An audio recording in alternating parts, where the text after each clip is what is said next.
السلام عليكم ورحمة الله وبركاته. ازيكم يا جماعة، اخباركم ايه؟ اتمنى تكونوا بخير. معاكم محمد من قناة الاختراع المصري. اولا احب اشكر جميع المشتركين معايا على اليوتيوب ومتابعيني اول باول.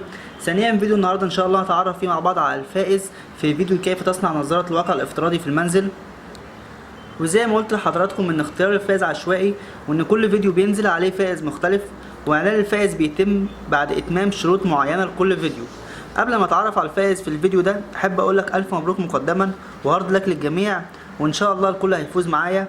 ويلا بينا نتعرف على الفائز في حلقة النهاردة.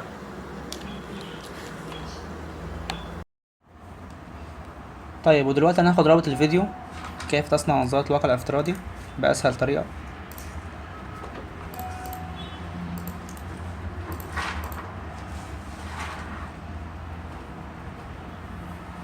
ننتظر البحث.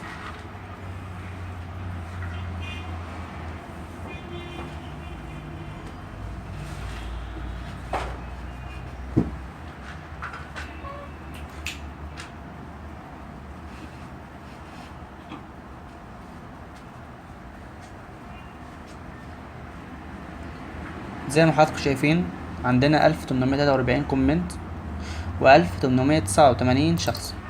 هنطلب دلوقتي من الموقع ان هو يطلع لنا الشخص العشوائي، وده اللي هيبقى الفايز معانا زي ما حضراتكم عارفين ومتعودين. يلا بسم الله. الفايز معانا مريم محمود زي ما حضراتكم شايفين. الف مبروك لمريم وهارد لك للجميع.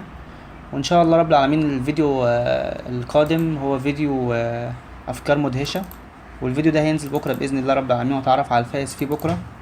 والسلام عليكم ورحمة الله وبركاته.